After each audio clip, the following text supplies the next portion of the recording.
forgot to show y'all this. Look at that.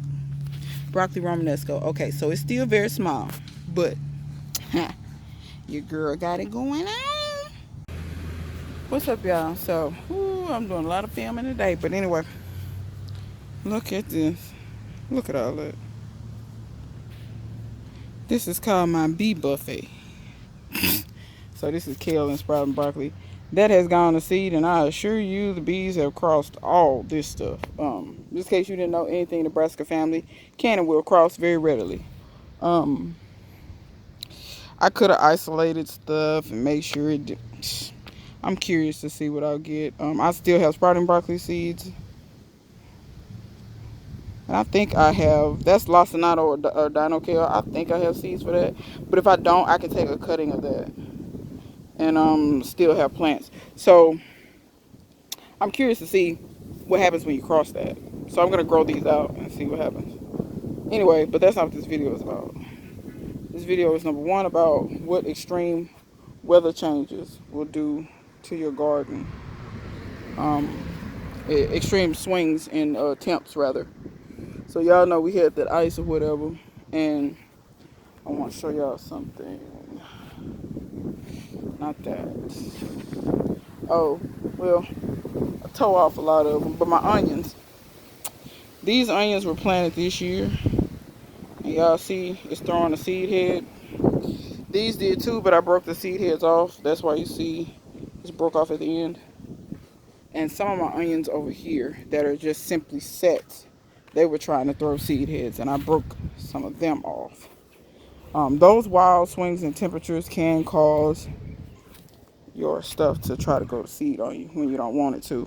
Onions they go to seed every 2 years, so they make the bulb the first year. If you leave it in the ground or you replant the little root part that you cut off, it'll make seeds the next year. And that's what I did with a lot of the roots in my old ones. I let them go to seed. Just like you can see right here, this is throwing off a seed head. It usually doesn't throw those off until later in the year. So keep in mind if you have wild swings and temps, your stuff may do that. This one's getting seed heads. See them? And then down here, now these maybe are supposed to flower this time of year. These are chives. I've never had these little pretty flowers before. I've been waiting on them.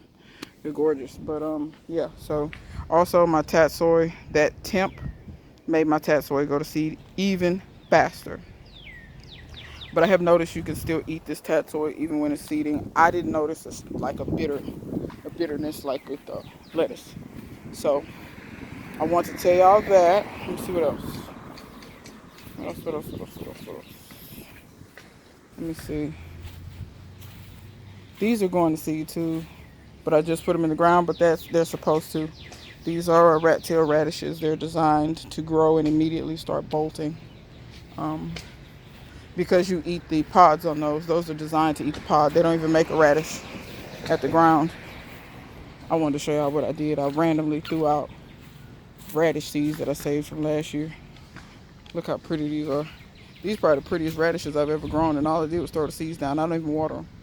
Never fed them, never watered them. They're actually getting little radishes on the root too, so might get a little something. So you never know. If you got a little corner in your yard that you don't care about, throw some seeds out and see what happens. And the last thing I want to talk about, I hope my celery doesn't bolt on me. Because I want to get a little bit more out of that. I hadn't got much out of it yet. But I also want to talk about carrots. So somebody asked me, do I have a problem with my carrots, like since I don't thin? Y'all, when I sow a carrot seed pack, if it's just a regular seed pack, like say the seed pack you get from Dollar Tree or whatever, you know, carrot seeds are real small. It's probably, I don't know, 75 seeds in there, if I had to guess. I sowed a whole seed pack in this tire. I think the diameter of this one is 22 inches, I think. So let's say 2 feet in a 2 feet spot. I threw all those seeds. I do not thin, and you can see I have garlic coming in over here. I have garlic throughout my whole garden in case y'all can't see a thing. I cook with a lot of garlic. I give away garlic. I save garlic for next year. I have not bought garlic in years. I did not buy onions last year, and you know, if the universe said the same, I ain't buying onions this year. But anyway, back to the carrots. I don't think they asked me did I have problems with carrots growing into each other or because they're too tight or whatever. Let me tell y'all something. Carrot seed germination is just like parsley. Parsley, carrots, and I think celery, I could be wrong. I know carrots and parsley are in the same family. Those seeds are notorious for being spotty with germination. Yes, you can thin, but if you go way back and look at some of his old videos, Web Cajun, if his videos are still up, go back and look at the ones where he planted carrots. He didn't thin either. And he would pull out huge carrots. Carrots are just like beets. They pretty much, you can plant them on top of each other, and for the most part, they will kind of make room for each other. And because some of them don't germinate, like where you would think all of them would germinate, some of them don't germinate, so it leaves spaces. So let me show y'all. If I show in between here, you see how these carrots truly, like from up here, yeah, they look like, oh my God, there's too many in one spot. Nah, the tops of carrots just get really big. See them spaces? See how I can show down in here? And you can see that the actual plants are not really all on top of each other. See how you can see ground in between here? That's because all your carrot seeds are not going to come up. Those that do come up pretty close to something else, a lot of times there's enough room to where as they expand, they will just expand into the free space of the garden. And you won't have to worry about if you thin them or not. I never thin my carrots. You can go look at my old video where I harvested my carrots and you can see what they look like. I had good sized carrots and they were pretty long too.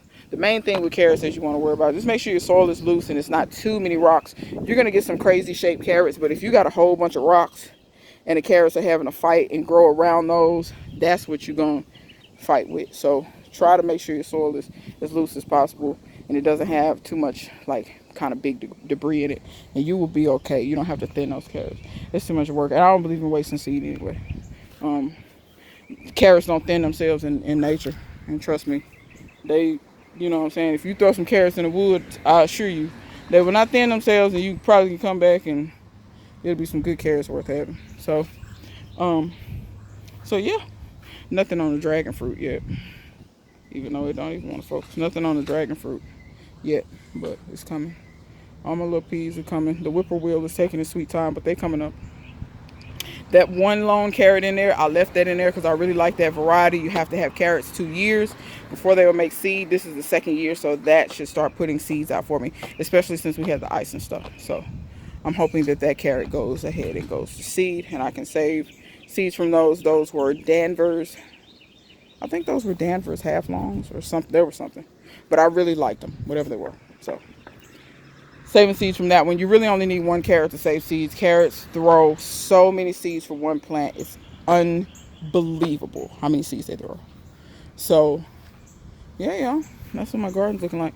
Everything's looking really, really good. I had to kill a whole bunch of worms a while ago, so I gotta start getting my BT together and mixing it up. Let me tell y'all something. Check the back of your plants for those little eggs. Those little worm eggs, you can easily get them off the plant, smush them, whatever. Smush them before they hatch. You do better. I got rid of a lot of worms by smushing a lot of stuff before they even hatched. But then I looked on the back of some leaves today and I had like 20 or 30 worms. So ice didn't kill nothing. I'll be getting my BT ready. I did take off the worms manually. It wasn't enough for me to have to really worry with that. But see, look at all these brassicas. All of this, it becomes time inhibitive to be trying to check every single brassica, every single leaf. So I'm just going to get my BT out. I'm just going to go ahead and start.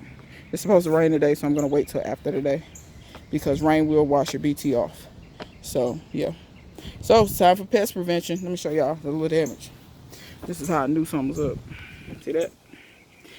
And it ate the middle of this completely. So, yeah. When I saw that damage and I started seeing a few little holes, this is where it was the worst. And I think it's just because the butterflies fly right in here and they probably see that first before they see a lot of the other stuff. So, but it's all good. I got something for them. Y'all ain't gonna eat me out of house and home this year. So, but that being said, y'all, let me see. Anything else? My rice coming up. I planted peanuts, y'all. Ain't none of them come up here. I'm ready for peanuts to come up. I still got a few dragon fruit in here. This is the first batch of dragon fruit. So y'all still see them few little green. They looking good. So So I'm gonna leave them alone, let them do their thing. The the rice is getting taller, which I'm glad to see that. More of the rice is coming up. I still got watermelons coming up. Like that's a new one right there. So yeah, y'all. Appreciate y'all watching. Y'all please share the channel, like, subscribe, do all that great stuff. And till next time, see you guys later.